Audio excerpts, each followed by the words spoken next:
अस्सलाम वालेकुम, good evening everybody, watching news I. मैं हूं मेहर बुखारी। नाज़रीन, कहते हैं ऊंट को खेमे में घुसने की इजाजत मिल जाए तो फिर ये उसकी स्वाबदीद है कि खेमा सलामत रहे या फिर उखाड़ फेंके। ये निजाम सियासत की 70 सालों की रवायत है। सियासी उलझाव के मामले बैरकों तक पहुंचे, गोया बैरकों वाले बतौर तीसरा फरीक सियासी खैमों में दाखिल हुए तो 88, 90, 93 और 97 की सारी हुकूमतों को अपनी कोहान पर लाद कर कभी जेल भेजा, कभी मुल्क बदर कर दिया। नाज़रीन, सियासी निजाम अपनी आदत से मजबूर यूं ही चलता रहा और इस दौरान ऊंट बदले मगर ऊंट की फितरत नहीं बदली। मौलवी तमीजुद्दीन की तरफ से 7 नवंबर 1954 को सिंध हाई कोर्ट में दायर होने वाली रिट और जनरल याया खान के मार्शल लॉ के खिलाफ आसमा जिलानी बनामे हुकूमत का मुकदमा नजरिया जरूरत की कोहान ने आमिरों को चैलेंज करने वालों को उखाड़ फेंका। सदर मुमलिकत फारूक लगारी ने 1996 में 8वीं तरमीम के जरिए बेनजीर भुट्टो की हुकूमत बरतरफ की और असेंबलियां तहलील कर दी। मोहतरमा ने सदर के इस इकदाम को सुप्रीम कोर्ट में चैलेंज भी किया, मगर चीफ जस्टिस सजाद अली शाह की सरबराही में इस इकदाम को जायज करार दिया गया। 70 सालों बाद हम वहीं खड़े हैं कि जहां से चले थे।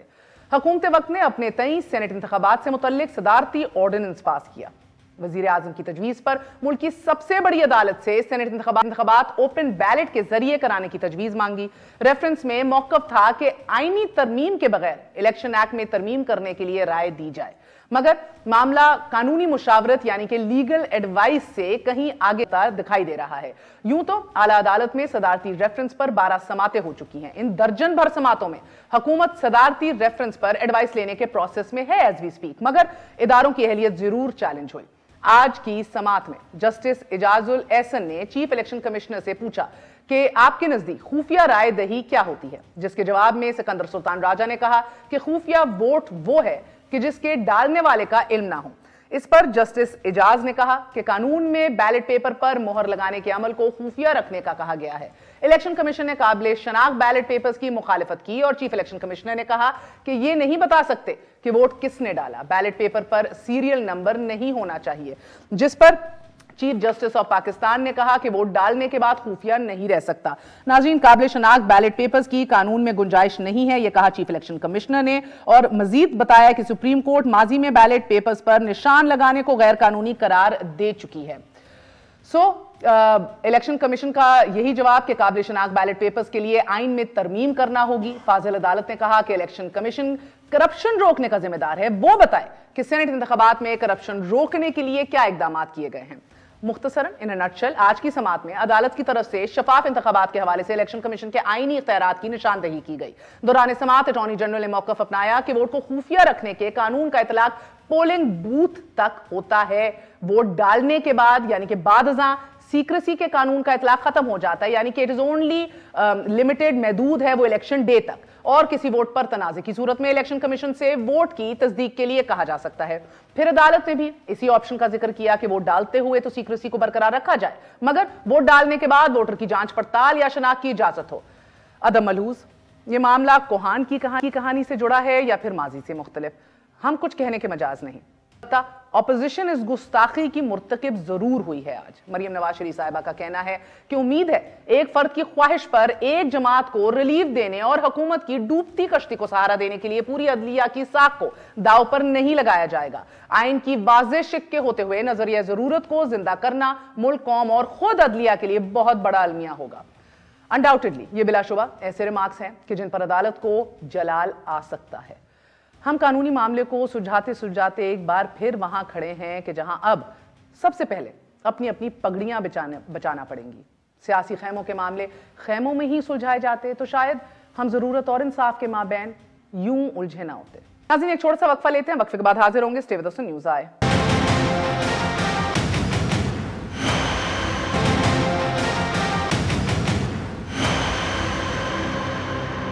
वापस आने का शुक्रिया। Welcome once again to news I. नाज़रीन, इससे पहले हम सदारती रेफरेंस में क्या समात हुई है और क्या पेशरफ्त हुई है उसकी डिटेल्स के ऊपर जाएं। आपको बताते चलें कि अभी अनऑफिशियल रिजल्ट्स आना शुरू हो गए हैं। मलीर में पीपल्स पार्टी के यूसुफ बलोच सबसे ज्यादा वोट लेकर आगे हैं, 8122 बताए जा रहे हैं। तहरीक-ए-लब्बैक पाकिस्तान के काशिफ अली शाह दूसरे नंबर पर आ रहे हैं। तहरीक इंसाफ तीसरे नंबर पर अभी तक ऑफिशियली आ रही है। सांगड़ में भी पीपल्स पार्टी की जीत बता दी गई है। शैला रजा साहब आपको भी खुशामदीद कहते हैं और हमारे साथ मेंबर कौमी असेंबली आमिर लियाकत साहब भी मौजूद हैं, आपको भी खुशामदीद कहते हैं क्योंकि आज नाखुशगवार वाकया भी पेश आया है। आपके ऑपोजिशन लीडर को अरेस्ट कर लिया गया। अब ये गिरफ्तारी की वजूहत सियासी हैं या नहीं है, इनको भी एक्सप्लोर करते हैं, मगर पहले आमिर लियाकत साहब फरमाइएगा कि इसको एज ए रेफरेंडम देखा जाए, महंगाई के खिलाफ, आपकी हुकूमत की अनपॉपुलैरिटी के खिलाफ, किस तरह इन बाई इलेक्शन के रिजल्ट को देखा जाए? बहुत शुक्रिया आपका मेहर। लेकिन ये ना ये अनपॉपुलैरिटी है ना ये रेफरेंडम है। आके ये हमारी पार्टी के खिलाफ कोई रेफरेंडम हुआ या अनपॉपुलैरिटी, ये गुंडागर्दी है, ये दहशतगर्दी है, ये लाठी गोली की सरकार है। और इसकी बुनियाद पर जो है वो अगर आप इंतखाब जीत जाए, आपको याद होना चाहिए कि मुराद अली शाह साहब ने भी 2 दिन पहले कहा था हम सरप्राइज देंगे, तो उन्होंने सरप्राइज दिया और सरप्राइज ये दिया उन्होंने कि यहाँ पर तशद्दुद हुआ, लोगों को गिरफ्तार किया गया, जिसमें अपोजिशन लीडर शामिल है जिनको गिरफ्तार इस वक्त कर लिया गया है। तो मैं नहीं समझता कि कोई रेफरेंडम है या ये कोई अनपॉपुलैरिटी है। ये एक्चुअली दरहकीकत ये एक प्री प्लान मंसूबा था। तो हम लोग इस वक्त यहाँ चीफ मिनिस्टर हाउस धरने पर आए हुए थे और अभी यहीं पर हम लोग हैं मौजूद, लेकिन अभी थोड़ी देर बाद यहाँ खत्म करेंगे धरना, लेकिन अभी यहीं पर मौजूद है। मैं शैला रजा साहब कि आपकी जीत, पीपल्स पार्टी की जीत को प्री प्लान मंसूबा करार दे रहे हैं आमिर लियाकत साहब और गुंडागर्दी के तहत बता रहे हैं कि आप जीते हैं, जो एक प्री प्लान मंसूबा किया गया था आपकी जानिब से। अभी भी किसने ये कानून तोड़ा है? ये ही सेड शी सेड के ऊपर चल रहा है काम। मैं ये समझती हूँ कि ये सीट जो है, गुलाम मुर्तजा बलोच हमारे मिनिस्टर थे, पैंडेमिक की वजह से 2 जून को वो शहीद हो गए और ये उनकी सीट पे इलेक्शन हुआ है। और जब मैंने आखिरी रिजल्ट देखा था तो पाकिस्तान पीपल्स पार्टी के 18,000 से ज़्यादा वोट थे और पीटीआई के 3,000 वोट थे। और ये जो सारे दिन वहाँ पे हल्ला मचा रहा, ये मुझे इतना पता नहीं था। मेरे पास मुख्तलिफ चैनल्स के वोट आ रहे थे, लेकिन मेरे डिपार्टमेंट में बहुत मसरूफियत थी।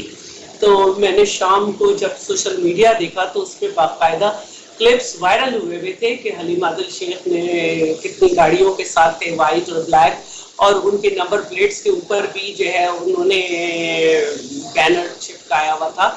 और वाइट कपड़ों में एक शख्स जिसने ग्लासेस भी लगाए हुए थे डार्क, किस तरह से वो फायरिंग कर रहा था। और जो नाम मेंशन हो रहे हैं उसमें कोई मसरूर है और कोई जान शेर है।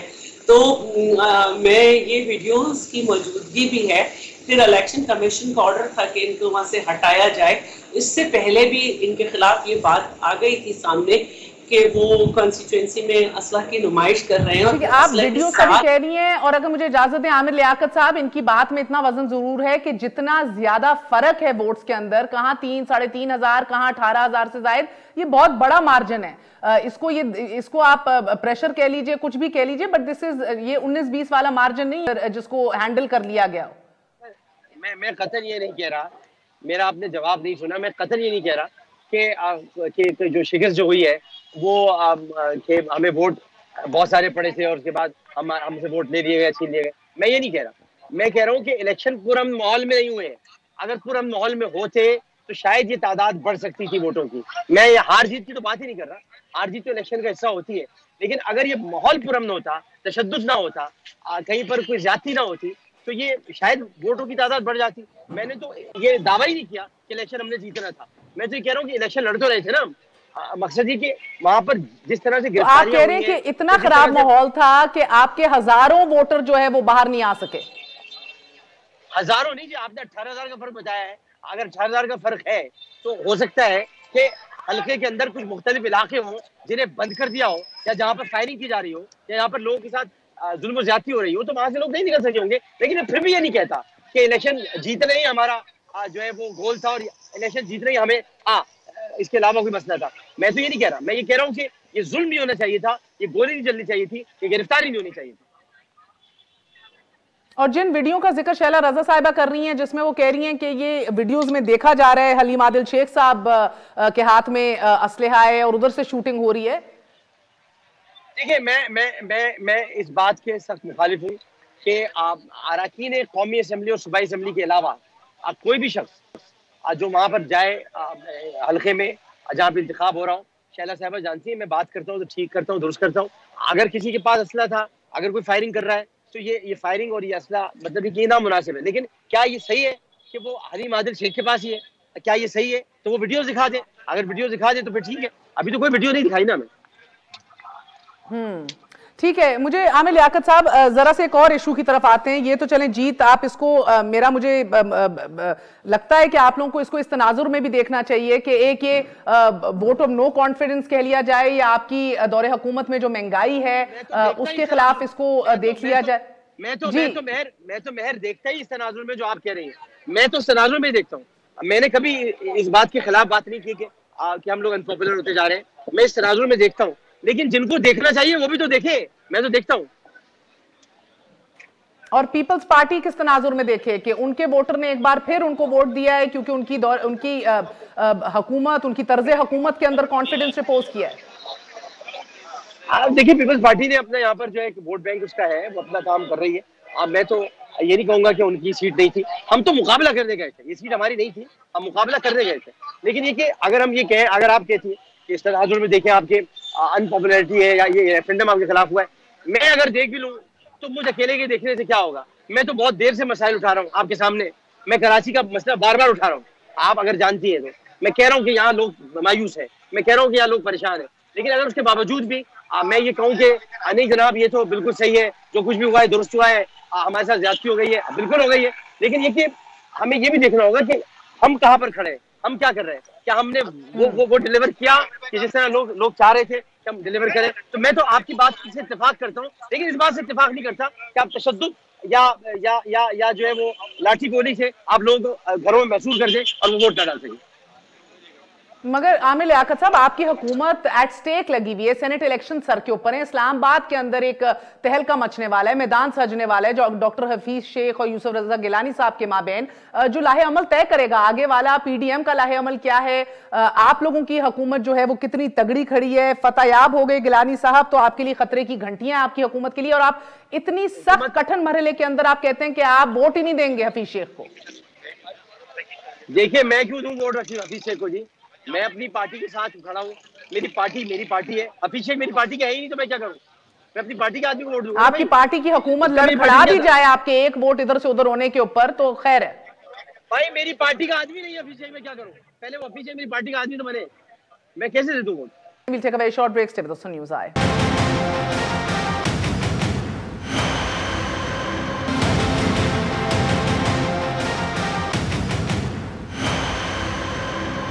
वापस आने का शुक्रिया। Welcome once again to news I. Talal Chaudhry sahab बहुत बहुत शुक्रिया। सर आपके पास नंबर है नहीं, 172 अरकान की जरूरत है, आपके फिर भी नंबर पूरे नहीं पड़े। हुकूमत को 13 नशिस्तों की बर्तरी आप पे हासिल है, तो किस पे इक्तफा कर रहे हैं? पावर्स दैट बी पे कर रहे हैं, लोगों के जमीर पे कर रहे हैं, कैंडिडेट पे कर रहे हैं, किस बात के ऊपर कर रहे हैं? इतना ज्यादा भरोसा और कॉन्फिडेंस किस चीज के ऊपर है सर? देखिए 172 जो आप बात कर रही हैं, जो हुकूमत के पास आप कह रही हैं ज्यादा लोग हैं, वो कोई एक पार्टी नहीं है और उसमें बहुत सारी पार्टियां और आजाद अरकान शामिल हैं और बहुत पार्टियां ऐसी हैं जो कि बड़ी गन पॉइंट पे इत्तेहादी बनाई गई हैं। गन तगड़ी बड़ी है ना, तो आप लोग फिर उस गन के बरक्स कौन सी कुव्वत रखते हैं? देखिए, मैं आपसे गुजारिश कर रहा हूं, देखिए कुछ अरकान तो अभी लातलकी का कई इजहार कर रहे हैं, कई कह रहे हैं मैं वोट नहीं दूंगा, कोई कह रहे हैं कि और देखिए ना, इतराजात लोगों के बड़े जायज हैं। सिर्फ कोई हफीज शेख पे तो इतराज नहीं, लोगों को 3 सूबों इनके जो उम्मीदवार दिए गए, सिंध में, बलोचिस्तान, केपी में शदीद इतराजात हैं और पंजाब में एक जाती दोस्त जो इमरान खान की बेगम साहिबा, उनकी जाती दोस्त के कागज जमा करवा दिए गए। सो इनके उम्मीदवारों पर इतराजात पीटीआई के अपने लोगों के बहुत ज्यादा हैं और बड़े जेन्युइन किस्म के हैं। और मुझे ये बताइए आप कि अगर आपके हाथ में बैलेट हो, आपका किसी भी पार्टी से तल्लुक हो और यूसुफ रजा गिलानी वर्सेस शेख हफीज हो, तो आप किसको वोट देंगी? देखिए बहुत फर्क है। और उसके बाद ये वाला जो मामला है, इसमें हम सर एक और बात बताइएगा कि एक किस्म का एक किस्म की सर इधर मुनाफकत भी दिखाई दे रही है। आपने मोहम्मद जुबैर को टिकट नहीं दिया, आपकी जमात में आवाजें उड़ गई कि ये सिंध से हैं, सो पंजाब से इनको कैंडिडेट नहीं बना सकते, टिकट नहीं दे सकते। लेकिन अब यूसुफ रजा गिलानी साहब जो पंजाब से हैं, उनको इस्लामाबाद से नेशनल असेंबली से उम्मीदवार कराने के लिए सारे चल के गए इलेक्शन कमीशन तक, उनकी मुत्तफिका उम्मीदवार उनको बना के। सो ये दोहरा मेयार क्यों है सर? देखिए, नहीं, बिल्कुल कोई दोहरा मेयार नहीं है। मेरे नजदीक कोई नेशनल पार्टी, जो बड़ी पार्टीज हैं, जो उनके कुछ ऐसे लोग होते हैं जो कि नेशनल लीडर्स बन जाते हैं। पीपल्स पार्टी है, पीटीआई है, नून लीग है, और इसी तरह जेयूएफ है। बहुत सारे ऐसे नाम होते हैं जो नेशनल लीडर्स बन जाते हैं। मसलन जुबैर साहब भी उन्हीं में से एक हैं कि वो तो बहुत सारे ऐसे, जैसे यूसुफ रजा गिलानी है, तो मेरा ख्याल है कि ये कह देना कि वो कोई सिर्फ पंजाब का ही उनपे हक है और वो वहां से ही खड़े हो सकते हैं, ये बात नहीं है। वो बिल्कुल वहां से खड़े हो सकते हैं। और क्या शेख हफीज कहां से हैं? वो सिंध से नहीं है, वो सक्खर में पैदा नहीं हुए थे। सो ये वाली बात जो ये कह देना, इस्लामाबाद का तो रेजिडेंट ही कोई नहीं है। मुझे अगर इजाजत दें सर, मैं मरियम साहिबा की कुछ चीजें रखूंगी। ठीक है सर, मगर ये शैला रजा साहिबा, ये आज शेख रशीद साहब ने भी कहा कि जरदारी साहब मास्टर हैं, किंग हैं खरीदो फरोख के। जो इतना ज्यादा कॉन्फिडेंस दिखाया जा रहा है मुश्तरका उम्मीदवार गिलानी साहब के ऊपर, ये वही वजूहात है जिनका जिक्र शेख रशीद साहब कर रहे हैं बीबी, वरना तो 13 वोट इधर से उधर करना ये कोई सौखा काम तो है नहीं एक ऐसे दौरे हुकूमत में जिसको आप लोग खुद हाइब्रिड रजीम कहते हैं। अच्छा, पहली बात तो ये है कि शेख रशीद भूल गए कि वो लोटा मास्टर है। हर पार्टी में जो इख्तिदार होता है उसमें होते हैं, दूसरों पे बात करने से पहले अपने किरदार को देखें। पीडीएम का एतमाद शामिल है यूसुफ रजा गिलानी को, और आज का पश्चिम का रिजल्ट भी ये बता रहा है कि हुकूमत के साथ वो सब कुछ नहीं है जो इनको हक दिया गया था। आज जेयूआई आखिरी उस पर 8,000 और बाप पार्टी जो कि अपने क़याम के 8वें 10वें दिन पावर में थी, वो 4,000 पे रही। तो जो सूरत हाल है इनके यहाँ, कोई फरहत शहजादी हैं जो कि बताया जाता है कि फर्स्ट लेडी की दोस्त हैं, कोई डॉक्टर जरका हैं जिनको बुटॉक्स स्पेशलिस्ट कहा जाता है, कोई डॉक्टर मोहम्मद हैं हुमायूं जिनको कहा जाता है हेयर ट्रांसप्लांट के स्पेशलिस्ट हैं, कोई फरहान साहब हैं कॉन्ट्रैक्टर हैं, फिर एक अब्दुल कादिर साहब हैं जो आज़ाद खड़े हो गए। आज़ाद खड़े होने के लिए प्रोपोजर और सेकेंडर तो मेंबर असेंबली ही चाहिए ना। फिर बलूचिस्तान के कोई हैं जिनको कहा जा रहा है कि जनाब वो उनकी तो बुनियादी रुकनियत ही कैंसिल निकली। फिर फैसल वाडा साहब हैं जिन पे जुर्माने की सजा हो चुकी है, नैब में पेश नहीं हुए, वो भी तो आप इनके कैंडिडेट्स के मेयार और क्राइटेरिया को जरूर शर्म कर रही हैं, मगर आप इस पे कमेंट नहीं कर रही कि आप लोगों की कोई अंडरस्टैंडिंग या इनकी तरफ से कोई ऐसे लोग हैं जो अनश्योर हैं, जो आप लोग कंफर्म कर चुके हैं, चले अपने जमीर के ऊपर ही आप लोगों को वोट डालेंगे, कोई कंफर्मेशन आएंगे? मैं ये समझती हूँ कि वजीर आजम को बहुत शौक हो रहा था शो ऑफ हैंड का। आमिर लियाकत है, शकूर शाद है, खुर्रम लगारी हैं, उनके फ्रेंड्स हैं, वो सब ऐलान कर चुके कि हम नहीं करेंगे। तो फिर जब इनके यहाँ से ये सब कुछ हो रहा है और जो आवाजें उठ रही हैं, जिसकी वजह से हम ये भी कह सकते हैं कि हमारी खुशकिस्मती है कि हमारे चेयरमैन के कहने पे इलेक्शन कमीशन ने डेट एक्सटेंड नहीं की थी, लेकिन हुकूमत तो अभी तक टिकट ही नहीं दे सकी, डेट भी एक्सटेंड हो गई। तो ये आवाजें डिसेंटिंग जितनी हंगामा हो रहा है ये आ रही हैं, तो इनका क्राइटेरिया खुद बता रहा है कि इनके यहाँ वर्कर की। आप लोग कितने पुरुमीद हैं कि यूसुफ रजा गिलानी जीत जाएंगे, फतेहयाब होंगे? कितने पुरुमीद हैं? उम्मीद पे तो दुनिया कायम है, और अब जितनी दूर इलेक्शन रह गया है, हर पार्टी को यही दावा करते हैं जो खड़े होते हैं मैदान में कि हम ही जीतेंगे, और इंशाल्लाह हम जीतेंगे। और मैं एक बात, आपकी पहली बात थी, देखिए इलेक्शन कमीशन का काम है इलेक्शन कराना, और हुकूमत का काम है माहौल को पुरसुकून रखना। तो हलीम आदिल की पहले दरखास्त गई उनके खिलाफ, फिर वीडियो भेजी गई, आपने नहीं देखी, सोशल मीडिया पे गलती है आमिर साहब, लेकिन फिर इलेक्शन कमीशन से ऑर्डर आया उस वीडियो को देख के कि इनको हटाया जाए, वहां से निकाला जाए, तो हमने एक अमन कायम किया। अभी तक एज तो ये ऑफ कोर्स एडवाइजरी जुरिस्डिक्शन में आता है, अगर इसको सुओ मोटो में तब्दील कर लिया गया और इस तरह के अहकाम जारी किए गए, रास्ता निकाला गया जिसका जिक्र अभी अदालत में हो रहा है कि इलेक्शन डे तक खुफिया रखा जाए और बाद जो है बैलेट जो है वो उसकी शिनाख्त हो सके, आइडेंटिफाइबल हो कि किसने किसको वोट डाला है, हिज़्ब इख्तिलाफ का क्या रद्द अमल होगा इस पर? देखिए महर, मैं अब एक छोटा सा, क्या कहते हैं, मैं गांव से मेरा ताल्लुक है। आपको पता है कि सीक्रेट बैलेट होता क्यों है? अगर हमारे इस रूरल साइड पे, या जहां पर ताकतवर लोग चौधरी और सरदार होते, उन्हें पता चल जाए कि उनके किसी नीचे वाले आदमी ने वोट उनकी एनीबडी मर्जी के एल्स? मुताबिक कहीं और दिया है, और वो आइडेंटिफाई हो जाए, तो आपको पता है वो छित्तर मारेंगे उस बेचारे वोट देने वाले को। तो इसी तरह अगर यहाँ पर, तो अगर आइडेंटिफाई हो गया तो सीक्रेट तो रहा ही नहीं। देखिए ये मुमकिन ही नहीं, ये तो फिर सीक्रेट बैलेट की जो डेफिनेशन है मेरे मुताबिक, तो फिर वो सीक्रेट ना रहा। फिर तो इसका मतलब है वो आप पहुंच सकते हैं उसके कि किसने वोट किसको दिया। सो वो तो फिर आप शो ऑफ हैंड हो या ये तरीकाकार हो, वो तो एक ही बात है। और मैं आपसे एक कहता हूं, देखिए पाकिस्तान की तारीख बड़ी पड़ी है अदालत के कई मुतनाज़े फैसलों से। उससे सबसे ज्यादा मुतासर अदालत आलिया की क्या कहते हैं, इज्जत, एहतराम और उनका अदारा हुआ है। तो अब ऐसी कोई चीज नहीं होनी चाहिए जिसमें पाकिस्तान की बड़ी पॉलिटिकल पार्टीज जो है वो नहीं चाहती, और फिर वो काम भी पार्लियामान का है। सो मगर इनको सर, मैं अदालत, आपकी, मुझे मुझे उम्मीद मुझे है। बताइएगा, क्या क्या क्या ये आप लोग ही मौर्रख जब से लिखेगा तारीख, तो पीएमएलएन जब नजरियाती हो गई तो तब ही मामलात जो हैं वो सबके बिगड़ना शुरू हो गए? ये कैसी मंतक है कि आज जो है इस्टेब्लिशमेंट भी अपनी क्रेडिबिलिटी लूज कर चुकी है, अपनी इंटेग्रिटी लूज कर चुकी है? मरियम साहिबा के मुताबिक उनके लिए बेहतर है कि वो खामोश रहें, गलत बयानियां ना करें। इस्टेब्लिशमेंट भी बायस्ड है, सुप्रीम कोर्ट भी नजरिया जरूरत को वापस एक बार फिर बहाल कर रही है, जिंदा कर रही है, किसी के अशारे के ऊपर काम कर रही है। तो यानी कि पूरा का पूरा निजाम जो है अभी तहस नहस हुआ है, बिका हुआ है और इशारों पे चल रहा है, बकौल आप लोगों के। देखिए मेरी गुजारिश है महर, फिर इस तरह करें कि इस पाकिस्तान को वैसे ही चला लें जैसे पहले 70 साल चल रहा था। पहले दो टुकड़े हुआ, क्यों हुआ? क्योंकि वोट की इज्जत नहीं की गई। पहले पीसी और एलएफओ के जो हलफ हुए हैं, बेड़ा गर्क किस मुल्क का क्यों हुआ है? अगर चंद यहां पर फैसले किसी पहली आमरीत के खिलाफ आ जाते तो यहां कभी आमर आता ही ना। यहां बेड़ा गर्क जो हुआ है इस मुल्क की इज्जत का, गरीब की रोटी से लेकर कश्मीर तक का, वो देखिए हुआ क्यों है? क्योंकि हमने आइन के मुताबिक मुल्क को नहीं चलाया। हमारी तो इस्तदा यही होगी कि आइन के मुताबिक चलाएं, और माजी से हमें सीख लेना चाहिए। अदारे जितने अपने दायरा कार में रहेंगे, इज्जत भी बढ़ेगी, मुल्क भी आगे बढ़ेगा।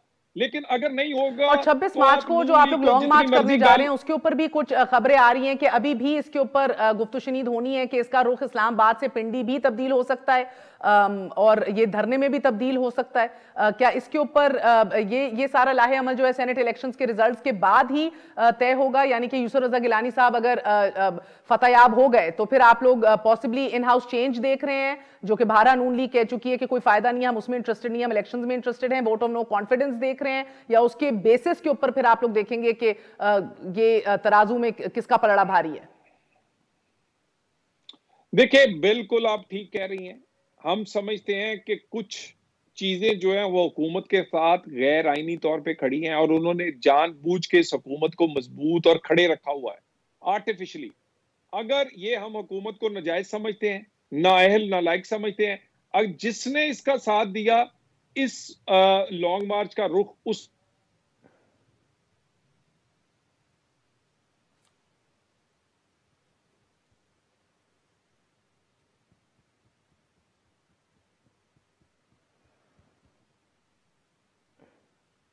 बहुत बहुत शुक्रिया तलाल चौधरी साहब हमारे साथ मौजूद थे।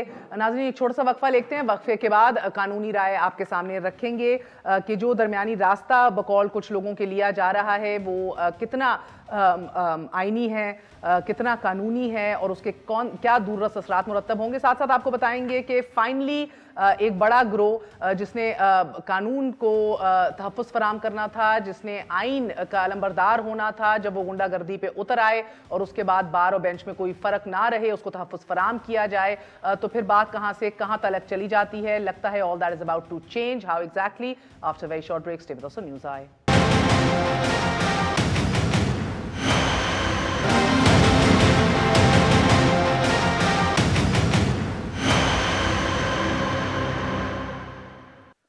वापस आने का शुक्रिया। हमारे साथ सलमान अकरम राजा साहब मौजूद हैं। सलमान अकरम राजा साहब, फरमाइएगा दो चीजें कि एक तो अगर सुप्रीम कोर्ट में जिस तरह आज डिस्कशन हुई सेनेट इलेक्शन के हवाले से और एक तरीकाकार का बताया गया, क्या ये मुमकिन है कि वही मेथड, वही तरीकाकार जिससे शनाख्त या आइडेंटिफिकेशन एक वोटर की जो है वो पॉसिबल हो जाए, क्या वो पूरे के पूरे तरीकाकार प्रोसेस को सीक्रेट की बजाय ओपन नहीं कर सकती? The idea of the ballot remaining identifiable later and for it to be secret just on the day of the senate election, ये तो मुतरादिफ है इसी के इलेक्शन वोटिंग जो है वो ओपन हो जाए। तो क्या ये फरमाइएगा कि ये फकत अनटू इटसेल्फ गैर आईनी और इसीलिए गैर कानूनी नहीं है? साथ साथ ये भी फरमाइएगा कि सेनेट की 186 यानी कि एडवाइजरी जुरिस्डिक्शन के तहत सुप्रीम कोर्ट का रुख किया गया था, क्या यह आपको 184(3) के तहत सुओ मोटो केस में तब्दील होता दिखाई दे रहा है? क्योंकि इलेक्शन कमीशन को बारह उसके इख्तियारात याद दिलाए जा रहे हैं। जाहिर है सुप्रीम कोर्ट के तमाम इख्तियारात हर वक्त सुप्रीम कोर्ट को हासिल रहते हैं। सुओ मोटो जो इख्तियारात हैं वो हासिल हैं सुप्रीम कोर्ट को। एडवाइजरी जुरिस्डिक्शन की वजह से वो इख्तियारात तो खत्म नहीं हो गए। देखिए, इस वक्त सूरत हाल ये है कि जो कानून है वो ये कहता है कि खुफिया बैलेट होगा। इलेक्शन एक्ट 2017 जो है, अब लफ्ज खुफिया की अगर कोई ताबीर, कोई नई तशरीह आ जाती है सामने, तो फिर हम उस तशरीह की रोशनी में ही इलेक्शन एक्ट 2017 को पढ़ेंगे। इस वक्त सूरत हाल ये है कि काउंटर फॉइल जो है उसका जिक्र हुआ बज़ाहिर अदालत में जी। जो आप बैलेट पेपर किसी वोटर को देते हैं, वो बैलेट पेपर जाहिर है कि एक बैलेट बुक से फाड़ के वोटर को दिया जाता है। तो बैलेट बुक में जो हिस्सा बाकी रह जाता है, जहां आप बैलेट पेपर को फाड़ते हैं, उसको काउंटर फॉइल कहती है।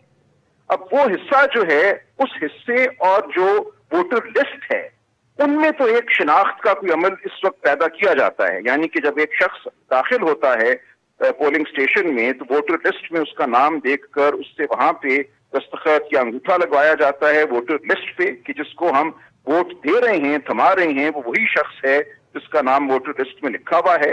और जो काउंटर फॉइल होता है उस पे भी उसका नाम, शनाख्त, अंगूठा लग जाता है। यानी कि कल अगर कोई ये देखना चाहे कि क्या बैलेट पेपर सही शख्स को दिया गया था, तो फिर वोटर लिस्ट और काउंटर फॉइल का मुवाजना करके इस बात का तयन किया जा सकता है। लेकिन इस वक्त हमारे निजाम में ऐसा कुछ नहीं है कि बैलेट पेपर को किसी काउंटर फॉइल से मुंसलिक किया जा सके या कहा जा सके कि ये बैलेट पेपर जो है इस काउंटर फॉइल का है, और ये काउंटर फॉइल चूंकि फला शख्स को के अंगूठा रखती है, इसलिए इस शख्स को ये बैलेट पेपर दिया गया था। इस वक्त जो हमारी ताबीर है सीक्रेट बैलेट की या खुफिया वोटिंग की, वो यही है कि बैलेट पेपर के जरिए ये तयन नहीं किया जा सकता कि वोट डालने वाला कौन है। अब यहाँ दो मामला सामने आते हैं। एक तो ये कि खुफिया वोटिंग में हर शख्स वोटर जो है वो कौमी असेंबली का इंतखाब हो या सेनेट का इंतखाब हो, अपने ज़मीर के मुताबिक वोट कर सकता है बगैर किसी दबाव के कि कल को मुझे पूछा जाएगा तुमने फलां को वोट क्यों दिया या क्यों नहीं दिया, तो उसकी एक राजदारी जो है वो कायम है। लेकिन यहाँ जाहिर है ये इम्कान भी पैदा होता है कि वो किसी लालच या खौफ या पैसे की वजह से अपना वोट डाले। तो दोनों इम्कानात मौजूद हैं। हमारे साथ राजा साहब मौजूद थे। नाज़रीन, ये अब तय करना है सुप्रीम कोर्ट ने, ऑफ कोर्स इसका हतमी फैसला देना है। बैलेट अगर आइडेंटिफाइबल रहा इलेक्शंस के बाद तो फिर ये खुफिया नहीं रहता। मगर नाज़रीन, जाते जाते आपको बताते चले कि हमने chief justice Islamabad high court की अदालत पर वकला गर्दी के मनाजिर देखे, दिल नहीं माना कि इस मुल्क के कानून के मुहाफिज वकील ऐसा कर सकते हैं। हमने फिर PIC पर वकला की फौज को हमला आवर होते देखा, फिर भी दिल नहीं माना कि ये इस मुल्क के आइन के मुहाफिज वकील हैं। और फिर जड़ामारा की अदालत में वकील ने तो सिविल जज को कुर्सी उठा दे मारी, तब भी हमारा दिल नहीं माना कि ये इस मुल्क के दस्तूर के मुहाफिज वकील हैं। नाज़रीन, वकीलों ने गुंडागर्दी 2007 की वकला तहरीक के बाद रुकने का नाम नहीं ले रही। इस्लामाबाद हाई कोर्ट के चीफ जस्टिस हों, सिविल जजेस हों या फिर आम शहरी हों, बेलगाम वकीलों की सभी शाकी, मगर इस्लामाबाद हाई कोर्ट बार हो या फिर सुप्रीम कोर्ट बार, इन वकला की हमायती बनकर साथ खड़ी होती दिखाई देती है। बार बार अगेन एंड अगेन कानून का खिलवाड़ करने, अदालतों और जजेस की तौहीन के बावजूद ना इनके लाइसेंसेज मुअत्तल होते हैं, ना ही इन्हें सजा मिलती है। सुओ मोटो का जो असूल और नजरिया जरूरत जिसका आज भी बड़ा ही जिक्र हुआ है, वो नजरिया सियासत और शोहरत के लिए तो लाजिम है, तो फिर अपने घर को सुधारने के लिए और वकीलों को लगाम डालने के लिए क्यों नहीं इस्तेमाल होता? आइन की पामाली पर अगर सियासतदान जवाबदेह हैं, कानून की तौहीन पर आम शहरी जवाबदेह है, तो फिर कानून के मुहाफिजों के हाथों कानून के साथ खिलवाड़ आखिर कब तक जारी रहेगा? नाज़रीन, आज इस्लामाबाद हाई कोर्ट ने तजावुजात के हवाले से और गैर कानूनी तामीरात के खिलाफ बड़ा फैसला दिया है। इंसाफ की एक बार फिर एक नई विंडो खुलती हमें दिखाई दे रही है। फैसले में कहा गया है कि मुआशरे में वकील का किरदार गैर मामूली और मुनफरिद होता है, जो आइन और कानून के मुहाफिज और सिपाही हैं। इस्लामाबाद डिस्ट्रिक्ट बार की तरफ से वकला को फुटबॉल ग्राउंड या किसी और जगह अलॉटमेंट गैर कानूनी है, और जिन वकला को गैर कानूनी चेंबर्स अलॉट हुए हैं उनके पास भी रियासती जमीन पर चेंबर्स की तामीर का कानूनी जवाज नहीं है सिरे से। यह बड़ा फैसला दर हकीकत उस ताकत के खिलाफ है कि जो काला कोट पहनकर अपनी वर्दी के जोम का बेजा इस्तेमाल करती है। मुनसिफ अगर हक पर डट जाए तो वर्दी पहनकर शुतर बेमोहारी का ये जोम जेर किया जा सकता है। इंशाल्लाह इसी के लिए हम दुआ गो हैं। इजाजत दीजिए। गुड नाइट, अल्लाह हाफिज।